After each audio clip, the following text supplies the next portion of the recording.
Welcome to Aaron Mahnke's Cabinet of Curiosities, a production of iHeartRadio and Grim and Mild.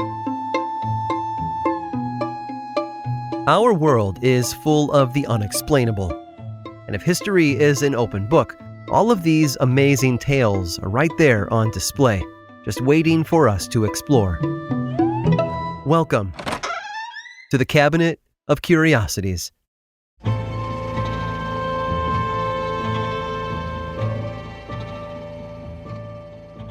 The year was 1956, and the West African city of Accra was alive with music. As the plane touched down on the tarmac, jubilant crowds began to cheer and sing the name of the American ambassador.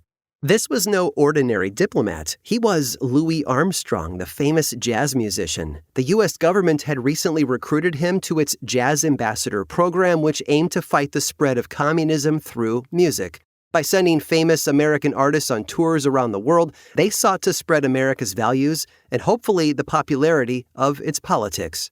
Jazz had been chosen for two reasons. First, the genre was incredibly popular, and second, many of the musicians were black. The burgeoning civil rights movement was causing lots of bad press for America, and the government hoped that promoting black artists might help rehabilitate its image abroad. Louis Armstrong wasn't particularly interested in that second part, but he'd never been to Africa before and saw the trip as an opportunity to connect with his roots. While he didn't know which part of the continent his enslaved ancestors came from, he hoped that visiting might spark some feeling of connection. Meanwhile, Accra was experiencing a unique cultural moment of its own. In 1956, it was the capital city of the British Gold Coast colony, which had been under imperialist rule since the 15th century. Now the country seemed to be on the brink of independence. The people could sense change on the horizon, and there was a strange, jubilant excitement in the air. A visit from an American musician as popular as Louis Armstrong offered a much-needed opportunity to celebrate. So the moment he stepped off the plane, the crowd exploded. 13 bands played on trucks around the tarmac. The mood was so raucous that Louis picked up his own trumpet and joined in with them.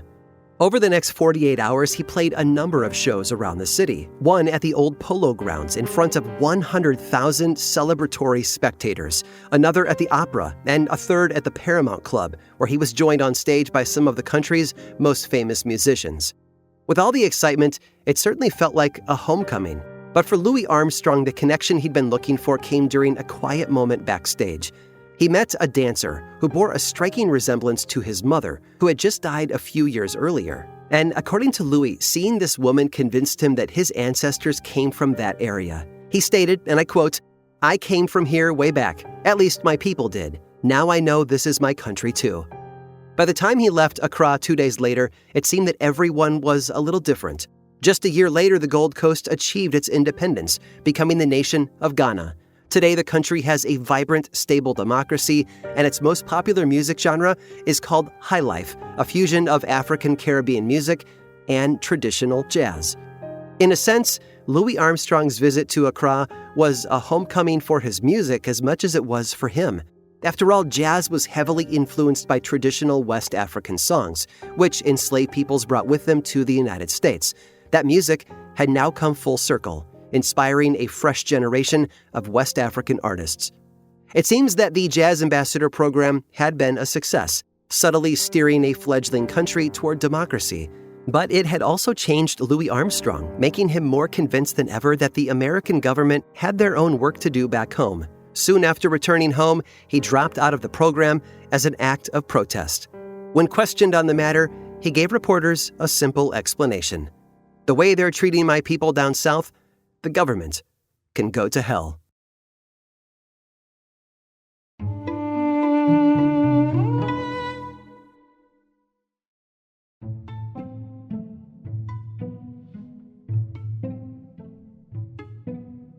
Nestled in the Allegheny Mountain county of Green Brier, West Virginia, is the Green Brier Resort. Since opening in the 1700s, the resort has attracted high-profile clientele, including politicians, celebrities, and even royalty.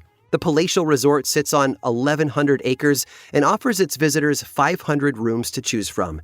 It's got plenty of space for long-held secrets, and it's loaded with wartime history. For one, this expansive property served as a hospital and enemy prison during World War II. For this reason, it has long been a source of local pride. But it wasn't until after the war that the Green Brier became a source of mystery. In 1958, the iconic venue gave locals some much-needed zeal. At the time, the country was in the midst of the Cold War, and people all across the U.S. sought distraction from fear and uncertainty. So when ground broke on a new wing at the Green Brier, residents felt a sense of hopefulness. The expansion symbolized optimism for the future. But the excitement soon turned to confusion. You see, locals looked on as construction workers dug the hole for the foundation, and it was massive, probably a few stories deep. People were familiar with the resort's layout. After all, many of them had worked there, but no one knew of any other part of the building that reached so far underground. Confusion devolved into fear when cement trucks began parading to and from the construction site. And this went on for days before giant steel doors were installed and guards were stationed out front. It was unlike anything people had ever seen before, and it felt ominous. Inside the building, the wing was closed off to anyone except top personnel, and curiously, a continuous stream of TV repairmen.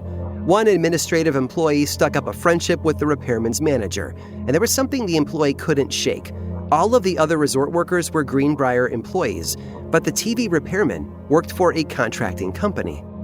None of the Green Brier's top personnel provided any explanation for this, so people started forming their own theories.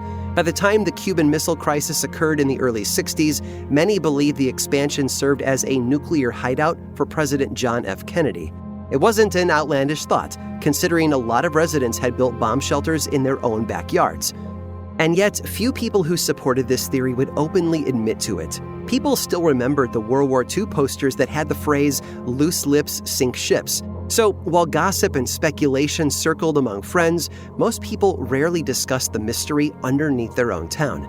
But in 1992, one person in Green Brier opened up to someone who would turn the tides forever. They anonymously contacted a Washington Post reporter and laid out the full truth.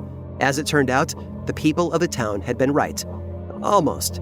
You see, the wing wasn't a nuclear shelter for JFK, but for every single member of Congress. It was a bunker fitted with a congressional floor and podium, a fully stocked pharmacy, and 1,100 pre-assigned bunk beds. The people of Green Brier weren't surprised when they heard the news. If anything, they were satisfied to be proven right. There were a few other people who weren't surprised either, the Forsyth TV repairmen. They were some of the only people allowed in the bunker before 1992, and they weren't there to repair TVs. They were actually technicians who performed routine safety checks. They made sure that all the protective features worked, like the blast-proof doors and the decontamination showers.